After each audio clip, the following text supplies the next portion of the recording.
Hello and welcome to the Selfish Podcast. Today we have Rina Lang, who I know very little about. We met online via a Facebook group, and I'm excited to know more about her and get to know her. So, hi, Rina.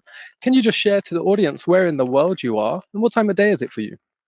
Excellent. Sure. It's 11 a.m. and I am in Mexico. Mexico has been my second home, I would say, for the last maybe 16 years, ever since I came here for my studies to do my 1 year exchange. And ever since then, I fell in love with this country. And it's been like my go-to place. This is where I explore my creativity. This is where my soul blossoms. And now during COVID times, I was so happy to be able to return back here and be spending this time, here. And Mexico is becoming such a great destination for digital nomads, which I consider myself to be as well.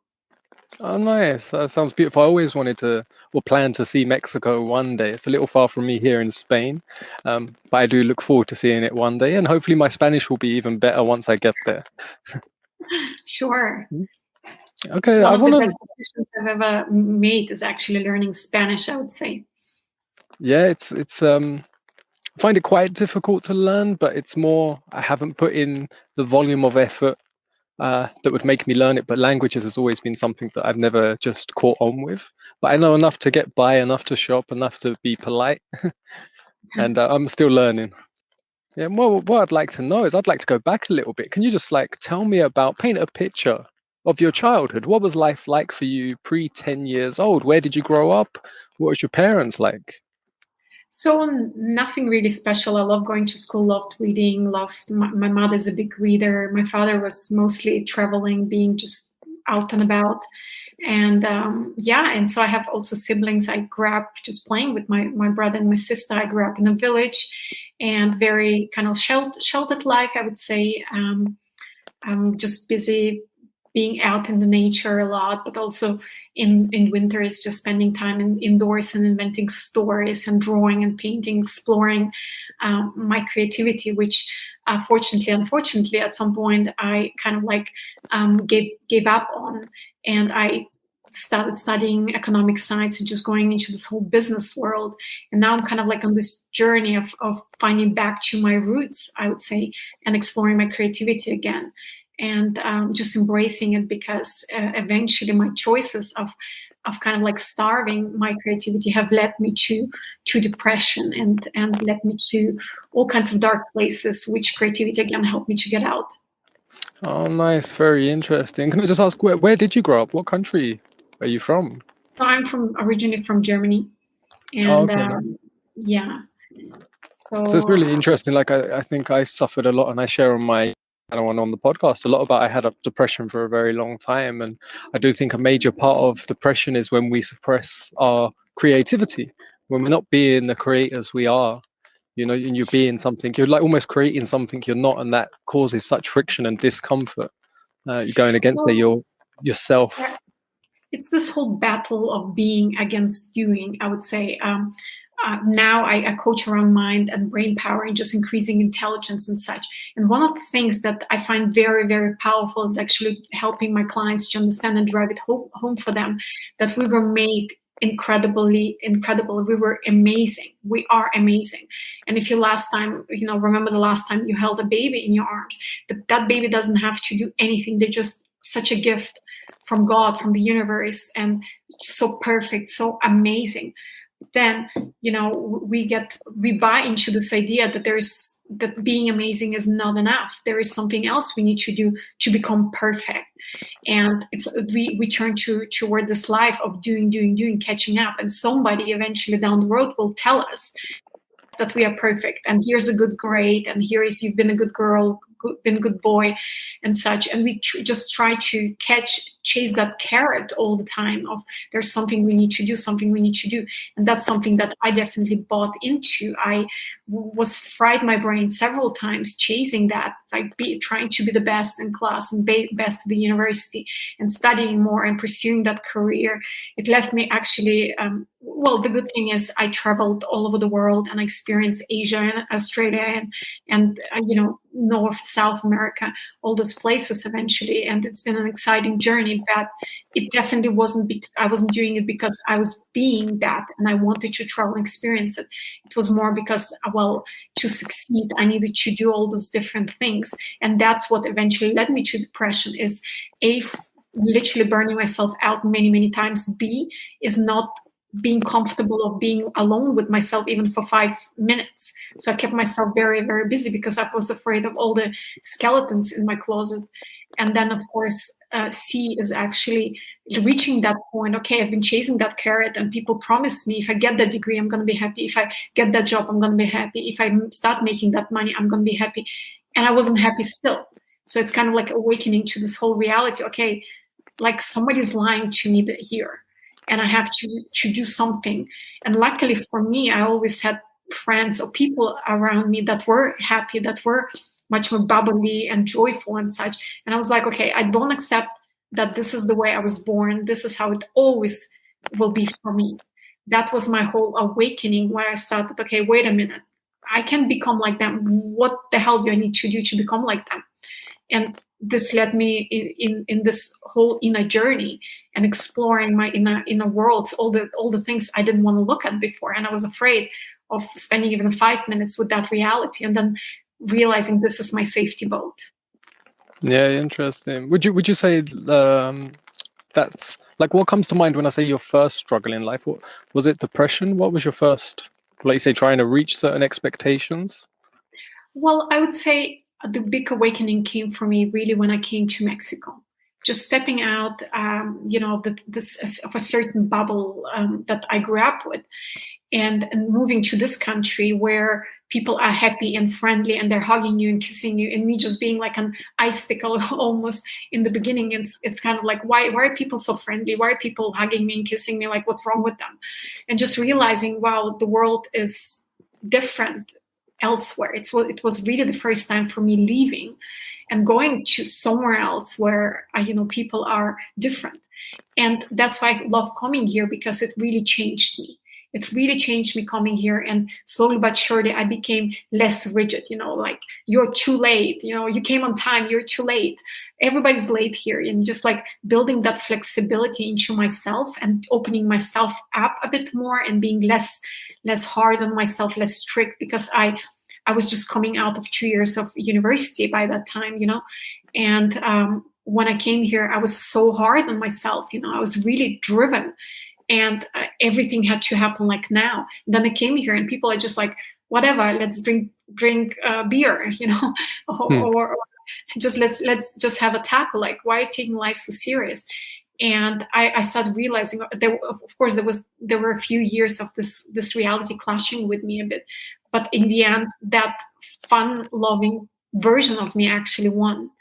And I wouldn't be who I am if I didn't have my Mexican friends and just being here. And this, I built that in, and that's what made me less of a rigid person eventually, and helped me open up. Yeah, no, interesting. Like something similar happened to me in perspective when I went to India. It was over 10, 15 years ago now. And when I went there, I was battling depression and lots of problems. And I always saw it as my external environment, everything that I was suffering and the traumas I was going through back home and had been brought up in were the reasons I felt so bad. And I was like, anyone in this position, if they had what I had, would feel bad. It's normal. It's okay to feel so terrible. And then when I was in India and I saw kids on the street, limbless or just in absolute poverty, and they had the biggest smiles on their face. I saw more smiles than I've ever seen. And then I was thinking about myself. I was like, how are they smiling?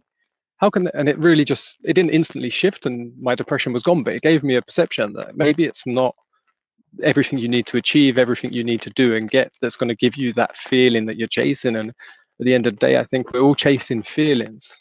And similar to what you were saying earlier, for me, and in the later years, it was really realizing the expectations. And I think similar to what you said, I had this sort of internal dictator who was very, very ambitious and wanted me driven and to get things and to do things, but did it with a whip not with a carrot. It wasn't like a pull-in, loving motivation. It was like a hard, cold, bullying mentality. And only spending time alone did I realize I wanted to kick that inner voice out the room. I was like, wait a minute, who is this? This is a horrible person, the way I'm talking to myself, and I'm bullying and beating myself. At what point did you go through, because it sounds similar, if that's how it was for you, what point did you sort of take that time to be alone? And how did you push through that? How did you change that inner voice? So for me, I would say it happened like March 7 years ago, and I had insomnia for 3 weeks, and I was on top of the world. I had a job, and I was living in Singapore at that time, almost 5 years into living in Singapore, and that's when I started realizing like something is just not right, because the more I achieve, the more depressed I get. And so I had this insomnia for 3 weeks, unexplained. Nothing was really horrible happening in my life, no reason whatsoever. And that's when I woke up one day and I just had this like clear thought, like intuition, call it whatever you want. But it was such a clear thought, and I gotta learn meditation. And I was like, okay, what is this thing, meditation? Why do I have this thought suddenly that I have to learn it? I wasn't very spiritual. I'm not believing in anything and everything. I'd never had any experiences. This was not my world. I consider myself being very, very practical. And now actually, like, pursuing my spirituality for the last 7 years and finding back to myself, I do see why the things had to be the way, why I had to suppress my intuitive side, my creative side for such a long time. I had to become really practical, because life is not just love and butterflies. As I'm busy working for myself now for the last 4.5 years, busy building my business, all that corporate experience, all that educational background is definitely what's helping me now. But at the same time, I'm combining my beingness and my doingness as I'm pursuing my business with joy and passion that I never had before. So when I actually turned up for my very, very first meditation class and started meditating and started feeling shifts and how my mind was calming down, I became hooked. And I always say we are the most interesting book we will ever read. And I was afraid of reading my own book, right, for a long, long time. I was reading all kinds of other books to keep myself busy, but never myself. And so when I started meditating and exploring my own world, like what you said, those hurts and pains, and it's not about marginalizing it at all. Oh, there is a poor person on the street, they're far worse off than I. Well, my pain is just as justified as their pain, right? And it's not about marginalizing it, but it gives us perspective, definitely. But it's about, okay, what story does this pain have? What does it want to tell me? In what way my boundaries were transpassed? In what way I was hurt? In what way something was done to me that was not okay with me? Because that pain is often the pain of the soul itself more than anything. And if you think about it, like I'm very attuned to my energies now. Like I feel everything that's happening to me energetically. One thing that I realized, actually, it only hurts when it's in the heart. If there, usually we have those negative energies sitting in us, and maybe it's rage in the shoulder, and maybe it's some sort of a disappointment in the kidneys. But actually, that energy only hurts when it's in the heart. So the more we heal our heart, the more depression goes away, the more that inner pain goes away. And usually those heart pains, aches, they are the tricky ones, because usually they have much to do with people we loved, especially in childhood. Parents, they're the gods of our world when we're children. But then when we grow up, all those hurts and pains stay. We just don't know the story anymore. We just have the pain, but we don't know exactly what's the story. And most people don't take the time to actually sit down and examine it. And they just go through life, binge watching or numbing themselves through food, alcohol, drugs, whatever it is. But the only way to heal is actually to go through the pain. It seems like a skeleton, like an elephant in a closet, but actually when you look at it deeply, it's just a mouse, nothing that's going to destroy us. Yeah, and it just takes that time, like you said, to gain some awareness and perspective and actually look at it and feel it and realize where it is. And it was interesting you said heart. because to me the heart, that's on my website, my main title I put at the title was "Home is where the heart beats," because for me it was always, I never felt at home. I moved around a lot when I was a child, and I didn't feel like anywhere was home. And it took a long time for me to realize the home feeling that I'm looking for was actually within the whole time. No matter where I am, no matter what's going on, I am at home because I am the home that I live in. Like I say, Yes. gaining them perceptions. And being a traveler is actually often a blessing. And that's what we see now happening in the world. Like people are drawing lines. This is my home. This is my country. I'm going to defend it and such. And it divides people. Whereas I think that's the trend where the world is heading. People are traveling more and more. And, like here in Spain, I'm in Mexico, and we're having this conversation. We're realizing you're just as human as me. Right. And that's what COVID has helped us a lot, is actually it helped breaking down those barriers, because people are suddenly talking on Zoom to people they would have never spoken before, and suddenly you have somebody from Timbuktu in your living room and talking to that person. And for a long time, like for the last 16 years or so, I've been like here and there, never really I'm just living out of my suitcase pretty much, never really settling down anywhere for long. And there is that regret a bit. Oh, everybody has a home. Everybody has a home that they call home. Everybody has a place they go back to, and I don't have that. Well, I do go back to Germany, and I'm staying with my family then, but I know I'm just transiting. I'm not going to stay long. But on the other hand, the opportunity that's given me to actually be at home anywhere and everywhere with everybody and making friends and be, people all over the world, and at the same seeing the lifestyles. I think there are just those people that's their journey in life, is actually connecting worldwide people that otherwise don't have a desire to travel. Yeah, and for me it was similar with like what you're saying with what's happened with people being able to connect. Like years ago, I had only till recently, last couple of years, did I start a YouTube channel, and I signed up to like Facebook this year, and I just started like I was slowly opening up things I never thought I would use because I had no interest, but I felt like I had nothing to share. I didn't want people to come into the darkness that I was in. And there was a lot of time of not connecting, but now it's just such a beautiful experience, like to connect with you in an instant, someone across the world, or to go online and be able to just express to someone anywhere something that's coming from your heart. And it's a beautiful thing and a beautiful place in time that we are right now with the technology. And like everything has its polarizations, it can be used wrong, but there's an abundance of good that can be used from it as well. For sure. And I'm a big believer in humanity, and and working on ourselves and contributing whatever we can of ourselves to the world. And that's what creativity is all about to me. It's like going back to basics, going back to your roots, going back to your own sunshine that we are, our own amazingness, and living life out of that space. And it cannot, it cannot help but be infectious. You cannot help us being magnetic to people, and people get attracted by that. I think the majority of the people, I would say, not majority, but a lot of people on this planet, they really get attracted to the light now more than the darkness. And being that light, that beam light in your own community, in your own world. And that's more than enough.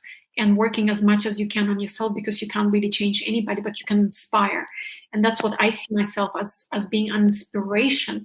All my traveling, I'm inspiring. And I use definitely social media, my Instagram, my Facebook. I post my travel pictures. You barely see pictures of me there, but you see a lot of pictures of all the places that I visit. And so many people get inspired to actually give themselves another chance of not just subscribing to the corporate world and pursuing money, pursuing careers, but actually there is much more. And it's not about doing, it's actually about being, going back to your own beingness and living your life from that space. And the more I live from that space, the more I give permission to other people to do the same. Yeah, and for people listening, and after the podcast, not right now, if they want to go check your Instagram out, what is your Instagram? So it's rina.smart.rebel.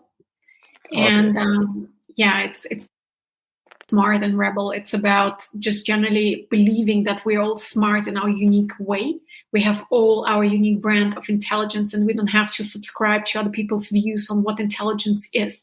We can create our own brand of intelligence, and all of us are unique and credible. and amazing. And whatever it is that you choose to do to contribute to humanity, to the tapestry of life, do it. And also rebel. It's not about rebelling against governments and going on the streets. I mean, those people who choose to do it, they can. But for me, the rebellion starts within. And as you mentioned, a lot of in our childhood, we get conditioned in so many ways toward negativity. We just arrive here and already we end up in some toxic environments, and we get programmed and conditioned into a certain way of thinking and believing. And one of the things that I've done really in the last 7 years, ever since I decided, okay, my depression, I have to do something about it. And I realized a lot of the thoughts, energies, beliefs I had, emotions I had, they weren't even mine. So the enemy was already within. And to me, rebellion, it starts within. It's rebelling against, like, really learning to think. And that's what a lot of what I do is all about, is educating people about the fact that, most of the thoughts, emotions that are within you, they aren't even yours. Somebody dumped them there.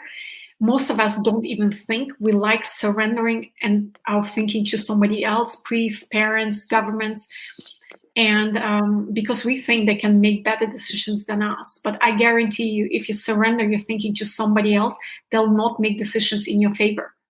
And that's why the world is the way it is. And that's why often we end up depressed, because we trust people that maybe they know better than us, but actually they don't. Often they leave us more hurt and disappointed. And by rebelling against what's within, it actually forces you to start thinking, truly thinking, making decisions, analyzing, observing. And traveling helps with us. When you travel to that country, are you sure these are the bad guys? There are bad guys and good guys everywhere. So you don't subscribe anymore to the official media story, because you just realize, okay, I've been to that country. What you're saying is not what I saw. Right. And it's about freeing ourselves up and more from all that emotional blackmail that is happening in the world, and achieving those states of absolute freedom that Buddhism, for instance, talks about. And that's what my Instagram is all about. You can also connect with me on Facebook, Rina Lang, LinkedIn, same. And yeah. Yeah, no, it's fantastic. I really resonate with so much of what you're saying, and because that's something that again, the process that I went through was detaching from the identity of my mind and my body. Realizing that there's something I own and I need to take care of them, but they're not me. My thoughts aren't me. My body's not me. And like you said, the mind, what we accumulate within it is just heaps of impressions of every single experience and interaction. And a lot of times people judge themselves and put so many judgments and expectations that they form a character and an identity that they think will give them the feeling, the acceptance, the place based on all of that. And like you said, and it's going internal for me. That's what worked. It was going internal and really working on like self-love practices is what really worked for me. And it was a big path of ups and downs at the beginning. And I share that with people on my YouTube, what I did and why I did it and what it felt like, because it wasn't always a pleasant experience. It was like a roller coaster of emotions going through it and realizing that you weren't in love with yourself and you didn't love yourself internally, going through that. And it didn't get consistent for me until I started actual unconditional self-love practices and loving myself unconditionally. And then the expectations and the judgments just disappeared. Was there a process within your experience that was to do with that self-love? And did you find it, did you find it up and down or an instant transition for yourself?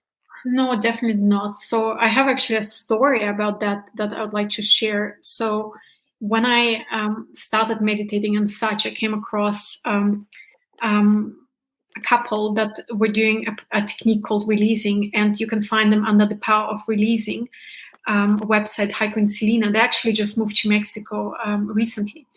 And so there is this technique that they were doing. It's all about releasing all the choices, decisions, energies within your energy body and such. Not you, like what you mentioned, thoughts, emotions that are not you.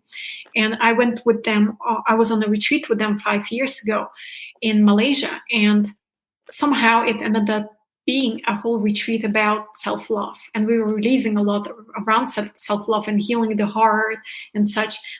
And after those 4 days, I still had no concept of what self-love is. I know the Bible says, love yourself as you love your neighbor. So at first you love yourself and then you love the neighbor.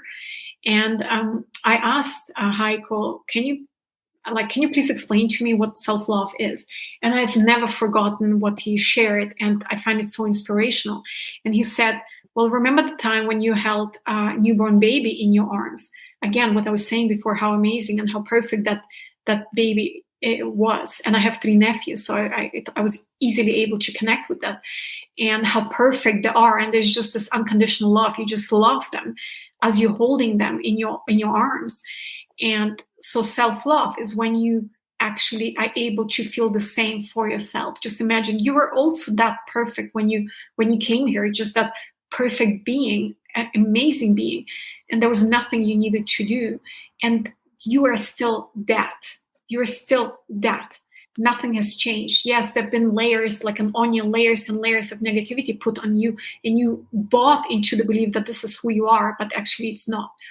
And so basically, when I'm able to feel the same feeling like I felt for my nephews, that's when I knew I was there. And probably 2 years passed since that retreat, and it kind of like was always at the back of my mind. And I will never forget when I stood one day just before the mirror.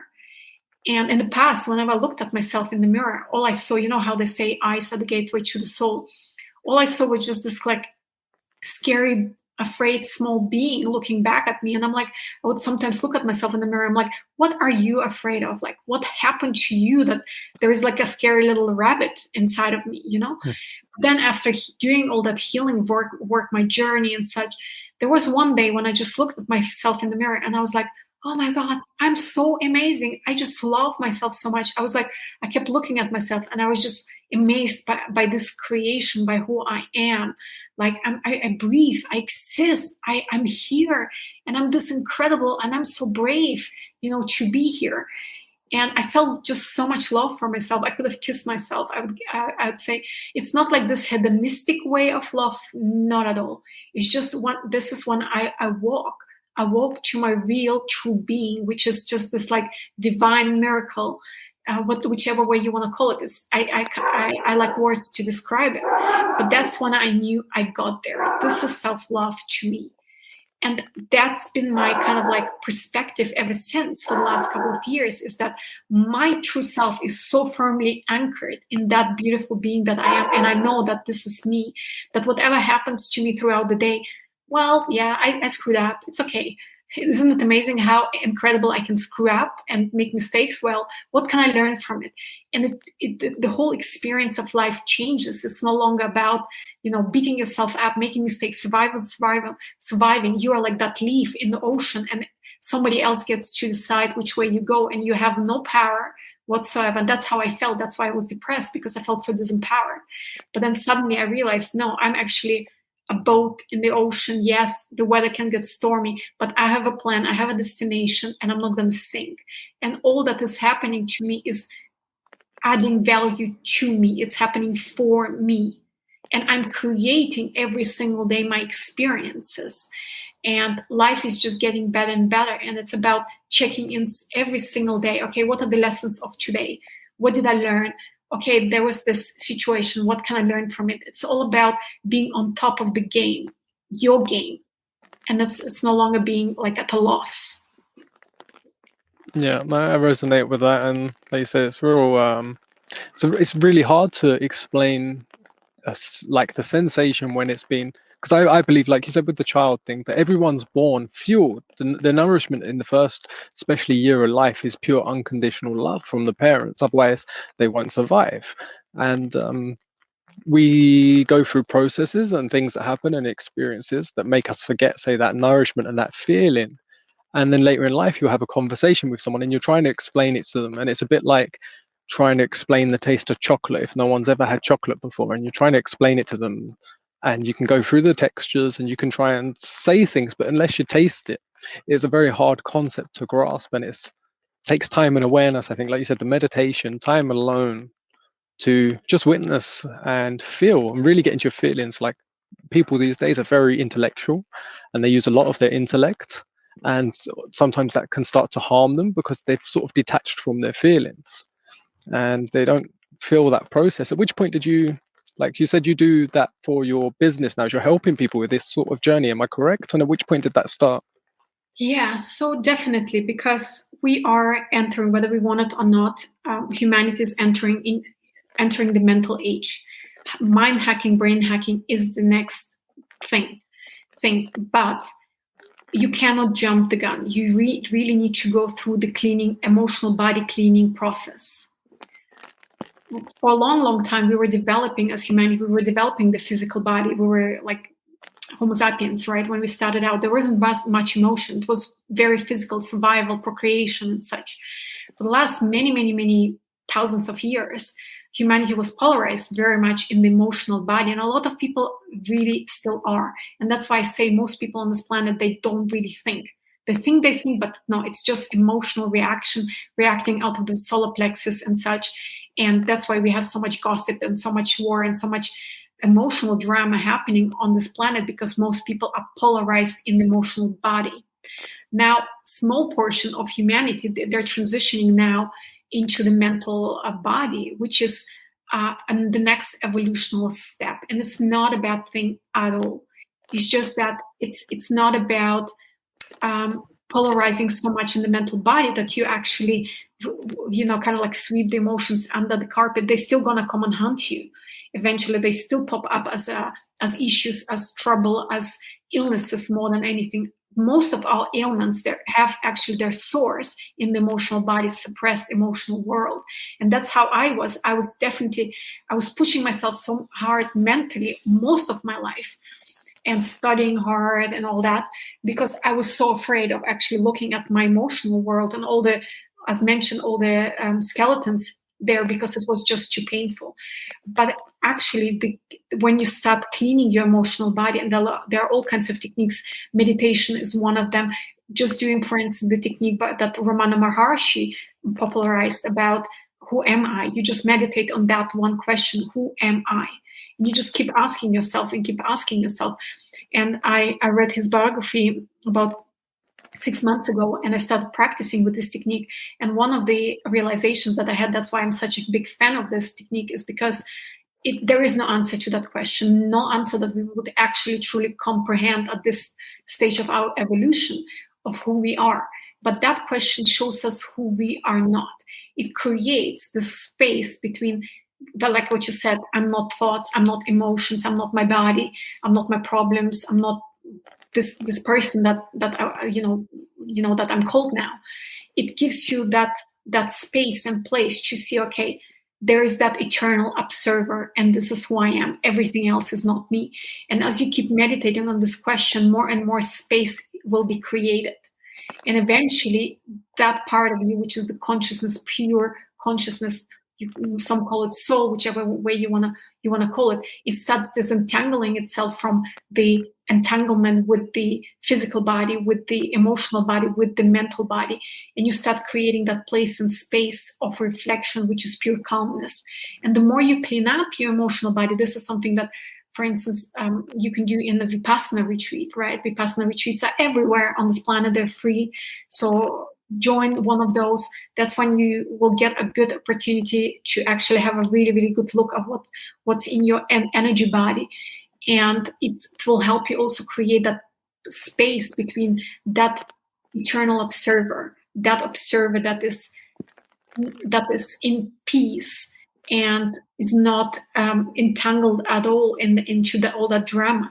And when you start living from that place and space, you will understand better, like people who are spiritually very, very advanced, who are on this planet, why they're able to go through really horrible situations and still keep their peace, love, compassion, because they're actually living from that space that is eternal, and they know they'll never die. They don't really get injured, right? And this is where we ultimately want to get. And to me, this is what I was asking the one thing of the universe: can I please be happy? And I asked that for about 4 years.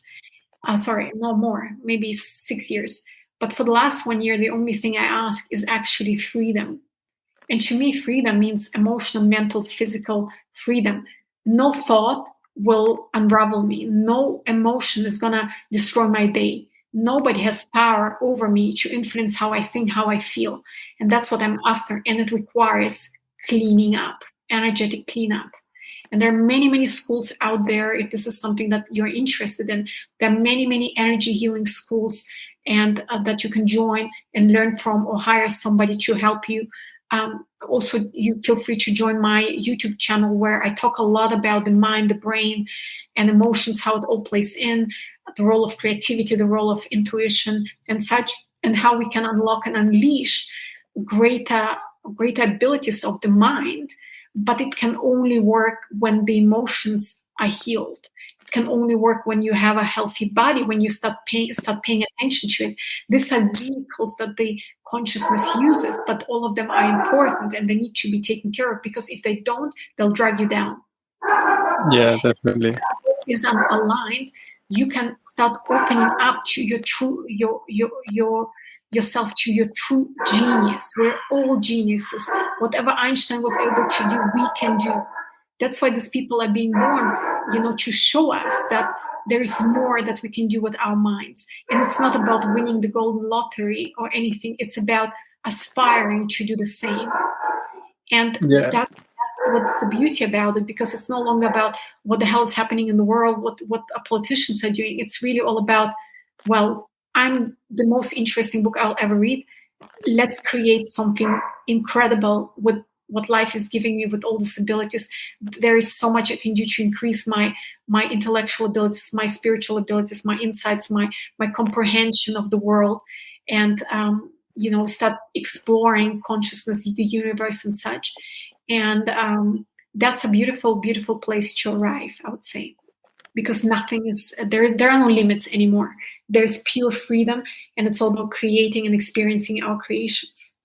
Yeah, and like you said, I loved how you said realizing life's happening for you, not to you. And if you can get to a point where you can see all your sufferings and all your good moments and just realize they're all unique abilities that have served you a gift, and some gifts are just wrapped in really tough wrapping paper and they may take a while to open, but if you can make them useful, it's a bit like when you said cleaning. I think a metaphor I used with someone else was talking about like cleaning a cup, cleaning a glass. Like your glass might be full of all gunky water, and sometimes if you sit just in like meditation, that gunk settles to the bottom, but there's other practices, there's other things that need to be done to actually get rid of that gunk.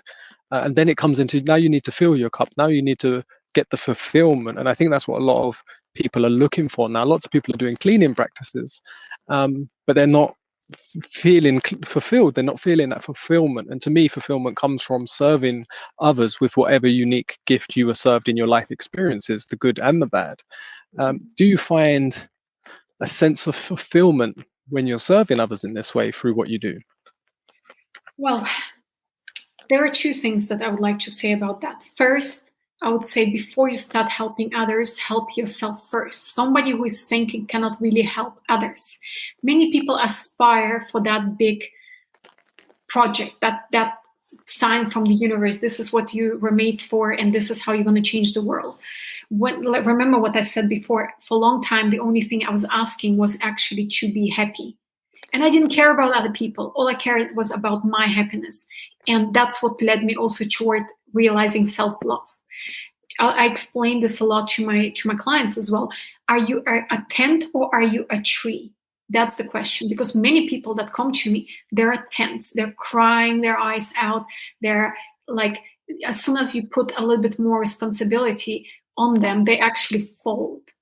And whatever you have inside of you, when another person comes and has the same issue, you're going to be crying your eyes out, and it's going to take you down the depression lane. And that's what I did. I knew I cannot handle responsibility for serving, serving other people until and unless I wasn't okay. You know how you save yourself first, right?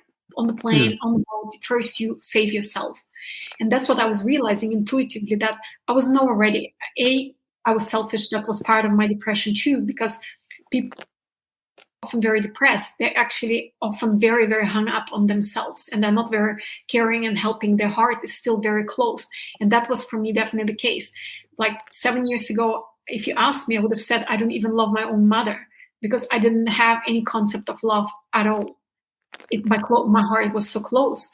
And that's why I was asking, can I just please be happy? And that led me toward my self-love and healing myself. And slowly but surely, 5 years down the road, then there was one day when I woke up and I just had a clear vision about what is it that I'm going to do to help the world, to help community, to help other people, what I'm a gift and how I can help people. And that's when I became a tree. I became a tree, which means people can come to me and they cry their eyes out. They share with me their burdens and such. And I take them through all kinds of healing techniques and such.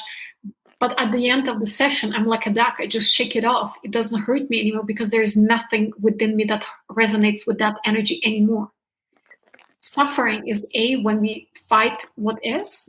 And suffering is also when it's like glue.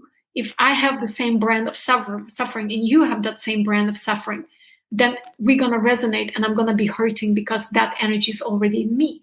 But if there is no energy anymore, yes, your story is similar to mine, but I've actually resolved that thing. Nothing is hurting in me, which means when I hang up, even if I sometimes also cry with my clients and such, and I get emotional and stuff because I feel their emotions, because I'm so attuned, like an empath, right?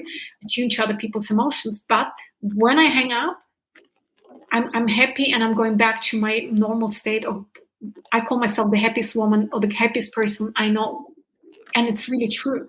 But it's something that I can say about myself after years and years of healing and cleaning. And often it feels like there is no end to it. You just keep scrapping one layer and another layer. And sometimes you feel like giving up. And there is no way of stopping. Once you entered that path of healing yourself, there is no going back. But there are days where you're like, oh my God, like, where's that red pill, blue pill? What can I take, like, to fix this, But there is just nothing. It's just really like rolling up your sleeve and diving in, and pulling more and pulling more and pulling more. But eventually, now it's been, 7 years for me. Eventually, there will be that day where you will see, oh my God, I'm the happiest person I know. And it was all worth it. And 7 years, all things considered, is not that much. Yeah, no, that's exactly my last guest. Actually, she was a really interesting story. She'd been a hardcore drug addict for 25 years, from 14 years old, on heroin, crack, meth, every drug sort of possible, and multiple suicide attempts, to a complete transformed person. And interestingly, it was the time period, like she said, it took a long time. It took like a couple of years of real ups and downs. And it's like a couple of years compared to 25 years is not a long time. The immense ability, like you said, with the humans, like how amazing we are, is you can have things that have accumulated over a large amount of time, and they can unravel and disappear in a short amount of time. And at some moments, that time, again, is a perception, can seem long. But when you look back, you go, wow, that was quick. That was fast. Yes, and because of what I've gone through, of course, her story is much more horrible than mine, but just like the depression and everything that I've gone through, and this is a place that I will never, ever, ever go back to again. And that's why I'm so persistent about healing myself, because I hit rock bottom. And that's when real transformations happen often for people, when they hit rock bottom. And I almost say, I call it like going into the trenches and coming out with fire, right? You need to have gone into the trenches yourself, experience what's like, so that you can actually resonate with people. But also that's like fire under my butt, if you want to call it that way. That's been my drive. It's like, I know what it's like on the other side, and I'm never, ever going back again. And so if you're going through struggles right now, if this is something that you really feel like you're hitting rock bottom, that's going to be the driving force that will get you out. So eventually one day you will see it as the greatest blessing that could have ever happened, because that's what makes you interesting, unique. You have a story. That's what connects people to you. Because if you just say, well, somebody spent all my life on the beach and everything was great, well, people will not probably really resonate with you if you're trying to be someone who, like an inspirational speaker. right? I'm not advocating, giving your children a hard life so that they can become inspirational in the future. But it's just that's what often is where the passion comes from. My passion definitely is based on years and years of depression. Yeah, and I think I think you mentioned in the beginning, and it's not a judgment on other people's sufferings. Like each person's unique, and something that may seem trivial to someone else in a suffering might be the biggest suffering they've ever experienced, and that will be where they find a gift. That will be where they find a uniqueness in their life and in their experience. And I think I see a lot of people that just have not a lot of self empowerment. They don't really. It's a bit like you were saying again. Just you want to tell people how amazing they are. Is they underestimate themselves, and I see that's technology these days. Like people think because they've got a thing called a smartphone, and it can do things that maybe they can't. You can use a calculator and do maths that you can't do. But what your body, what your intelligence within, what your mind, what all these things are actually doing, the fact that you eat and you don't have to think about the process of digesting the food, you have faith that it's going to go through and it does what it needs to do. What's waste comes out as waste, and what's nutrition will be used as nutrition, and that's intelligent. No, the so-called most intelligent person in the world also has to eat, but they couldn't comprehend the vastness, the complexity, the actual intelligence that you have and we all have. And like I said, I think that's a core to the empowerment, that people really just need to empower themselves with how amazing, how intelligent and beautiful and unique they are. Yes, and there is a very, very important mind shift that people need to make there. And I've been guilty of that myself, and only I made that shift maybe in the last 4 or 6 months. So it's something very, very recent for me. I was so polarized in my negativity, despite being the happiest person I know. I still was focusing too much on all the things I didn't like about myself, and I wanted to get rid of. I was building my character, all the character flows that I was seeing, that actually I was not paying much attention to bringing in the good stuff, building in the good qualities. I was just so hung up on this I don't like, that I don't like, and this needs to change. And it was still, it helped me get where I am. But in the last 4 or 6 months, I've made a big shift, and big realization is that once you let go of something, bring something in as well. And like the good qualities, like the abilities and such, and really balancing it out. And now my perspective is more on the positive side of things. And perhaps this is like a bit strange to many people, depending on whether you believe in past lives and such, and whether reincarnation is a concept that you're familiar with. But basically, the idea is that, this is not the first time we're existing, and we've learned a lot of good things in the past that are all available to us, and we can all start pulling in those qualities that we want.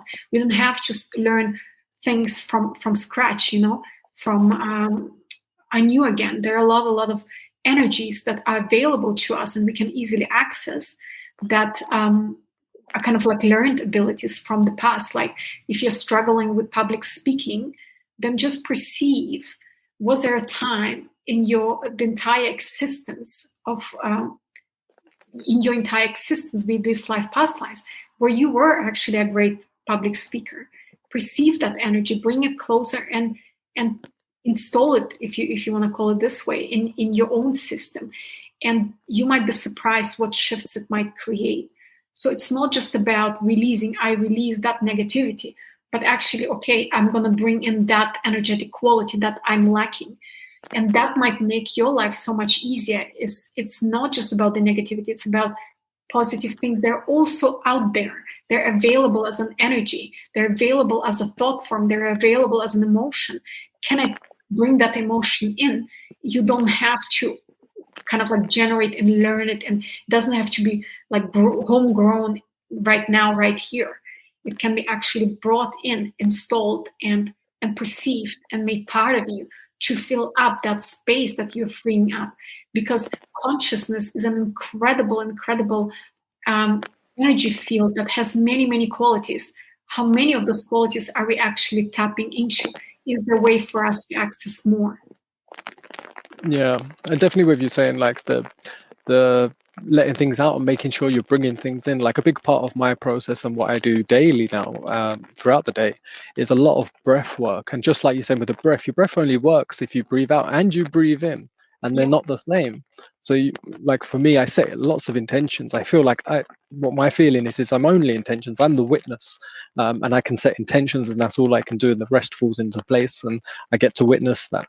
So, but I set my intentions on every inhale when I breathe in, that I'm absorbing that abundance of that life that I'm connected to, that energy that I'm connected to, the love that I'm connected to, all the best feelings that I could ever imagine. I'm already connected and have them, and I can breathe them in and charge myself back up as I breathe out everything I don't need, everything that's just like what's in your lungs that you don't need, literally physically. I breathe that. You breathe that out without realizing subconsciously. You breathe in, you breathe out, and you're letting out what you don't need, breathing in what you do.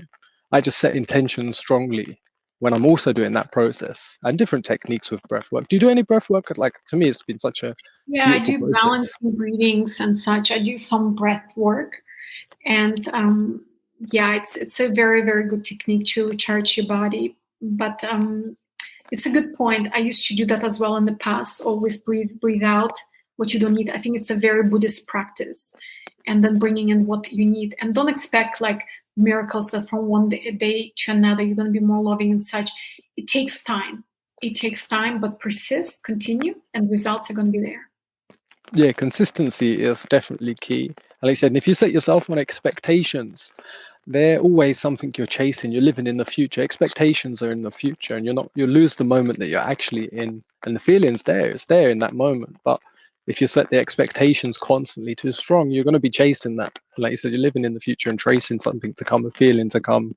Um, and one thing I wanted to, because you said the words a few times, and I've discussed this with a few people, because I just happen to get a lot of people that come on my podcast that are on a path. And one word that I'm trying to rewire and think of the best word for it, but I really don't like the word of healing. I don't like healing. I don't like self-healing, because I think to me it takes away the how great you are right now, that you're amazing, you're fantastic, you're beautiful right now, and you don't need healing, but you're on a path where you can grow and expand and develop, and that's a choice you can make. But you're not broken, you're not damaged. Does that resonate with you? The thing is this, we are energy, right? We are energy. This body is energy. Everything is energy. And the energy can be qualified. It can be qualified with good energies, and it can be qualified or good perceptions, or it can be qualified with negative perceptions, right?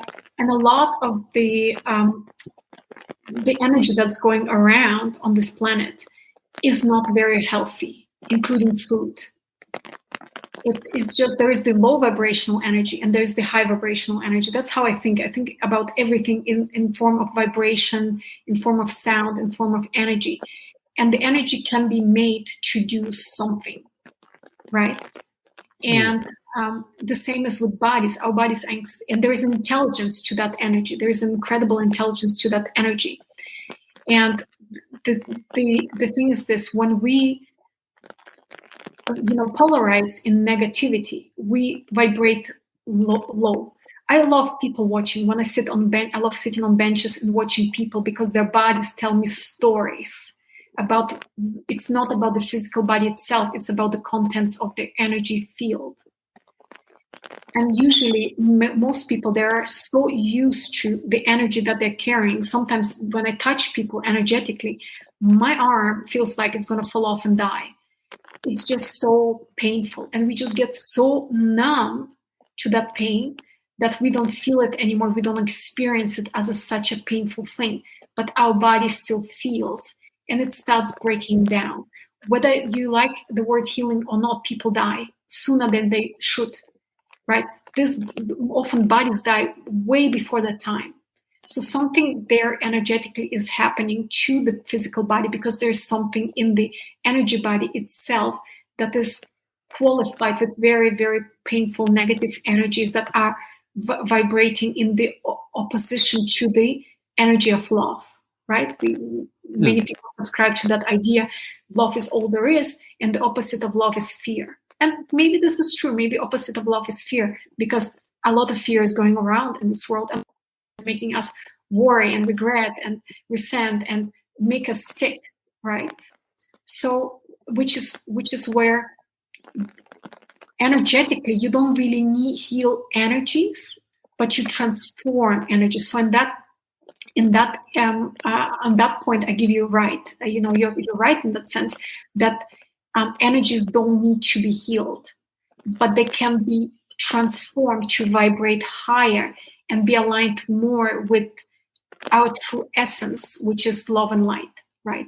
Very, very high vibrational energy. And for a long, long time, I would say we needed that. Humanity needed to lower itself very much in vibration to experience the physical plane. But now, as humanity, we are on the upward trend. We are regressing, returning back to the light, which means that the vibration is rising. And I don't look my age. I look way younger than my age. And I don't think in the last 7 years I changed much physically. But it's because I've been infusing my body, removing so much of the negative energy or low vibrational energy, if you want to call it, thought, whatever was infused in me with negative thoughts, emotions that were not aligned with who I understand myself to be now, which is light and that amazing being that I saw in the mirror. And so by going back more and more to that high vibrational light, the body itself regenerates because I'm no longer swimming. And just to kind of share maybe an experience, this was like maybe 1.5 years ago, and I was in Tenerife in Spain actually as well. And I was really like so strict with my practice, and I was meditating a lot. And, I was in this apartment by the ocean. The energy was really, really nice. And my sensitivity increased tremendously even more.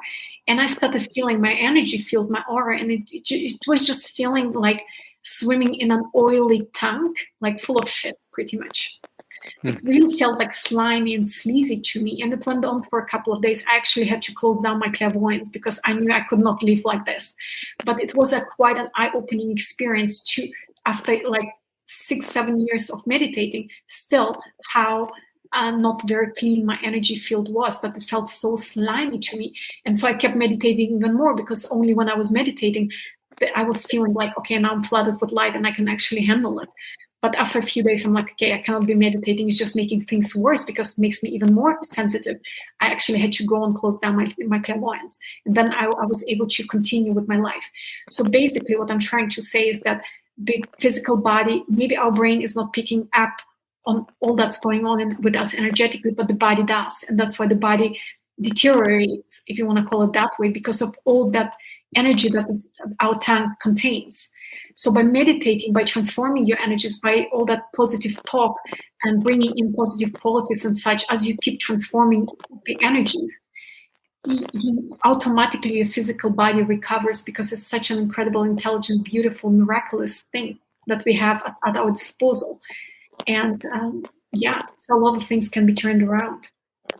Yeah, and it's to never underestimate yourself and your body and your mind. Like you say, it's an immense amount of complexity, and you could also say simplicity, because it's just a higher state.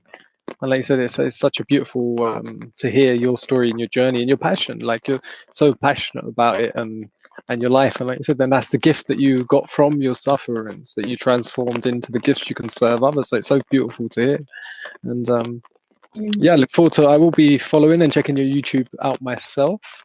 I'll go and have a look at that and encourage all the guests to do the same. Yeah. By the way, I just recently published my first ebook, so you can get it on rinalang.com/ebook.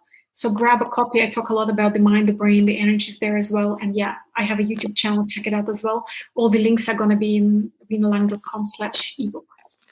Yeah, and I'll make sure all the links in the description, so it'll be nice and easy for everyone to follow and go through. We're just coming to the end of the show, but I always finish with a few just simple, fun questions that I ask the guests all the same questions. Have you got time for them? Sure. Yeah, so the first question, if you had to choose one, cat or a dog?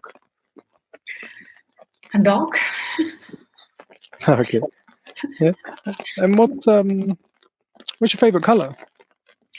Green and orange. What excites you? What gets you energized? Writing my books. I've read children's books, so that's like my cherry on the pie. Oh, nice. My second to last guest was an award winner. She's won like 75 international awards as a children's author. And it's fascinating to hear her story and stuff. But if you're interested, she talks a lot on her process and how she all the tips and things she recommends for people that are authors for children books. So, yeah, Sure, nice. you can introduce us. I would love to. Yeah. No, she was a lovely lady, and really interesting just to hear, because she never wanted to be an author. She works with children with cognitive disorders, and she made a book to help them learn, and then ended up publishing it. And then everyone was saying, "When's your second book? When's your second book?" And now she's done 13 published books. Wow. Impressive. And what turns you off? What drives your energy down? Negative people, toxic people, gossipy people. What sound or noise do you love? I like calm music, ocean sounds. Yeah, ocean sounds calm me down. Oh, nice. I don't know if you can hear right now. Hopefully it's not too loud on the mic, but it's raining where I am. So I love the sound of rain. It's so relaxing and refreshing. Yeah, what sound or noise do you not like so much? Scratchy noise. Scratchy. Right. What do you love about yourself? I love my enthusiasm and my ability to inspire people. Nice. And what do you love to see in others? Smile, just seeing people smile and just be relaxed and joyful. Yeah, it's nice. That was a big change for me, as I had to recondition myself to learn to smile for myself. But I also saw the power energetically of someone with a smile, that you can change their whole state. Like when you were saying, witnessing people on a bench, if you can grab their attention for a second and smile and send them that energy and that thing, you can see their whole everything just change about them in that instant. Whether they hold it or not, it's up to them. But you do see it's such a powerful thing, just a simple smile. For sure. And what do you love about animals? And this could be pets or just animals in nature, whatever you perceive as animals. Strangely enough, I'm not a very big animal fan. I'm usually kind of like more staying away and observing them, even though they love me. So they always are near me. And I just like that how they're like children, right? They're so unconditionally loving, so happy always to see you. And except cats, dogs are probably more happy there. But just this kind of just living into the day and being in the now. Yeah, oh, nice. And I actually have 5 cats and a dog, but I never planned on having them. I ended up rescuing a cat, and she got pregnant, and then I kept all the kittens. They're now 3 years old, so I have 5 cats, a whole cat family, and the dog that I never expected. But it's just beautiful to watch and witness them. But in a similar way, I love just witnessing animals in nature, in their environment, in their element. I used to be I used to be a meat eater a long time ago, and I always thought, I would be hunting animals to eat, because I always wanted to eat an animal as natural as possible. I didn't want it to be farmed. I didn't want it to be living in a farm or caged or anything. So I was like, one day I need to learn to hunt, to go hunting. And by the time I got to that point, I was in such a different place in my life. I was like, I just love witnessing them. There's no instinct there to take its life. It's just to witness it in its beauty and in its element. And they're such beautiful creatures.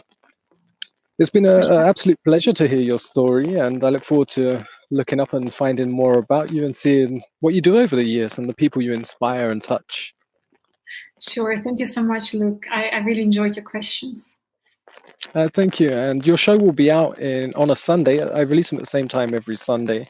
And I will be sure to send you the links and send you all the information nearer to the time. It won't be this Sunday, it's the Sunday after. Perfect. Sounds great. Okay, you too have a beautiful. Did you say it's evening for you now? Or early in the day? 12, early. Midday, 12. Okay, so you've got a whole day ahead. Have a beautiful day, and yeah, I'm heading to the beach this weekend, so it's gonna be great. Oh, nice. Bye. All right, bye.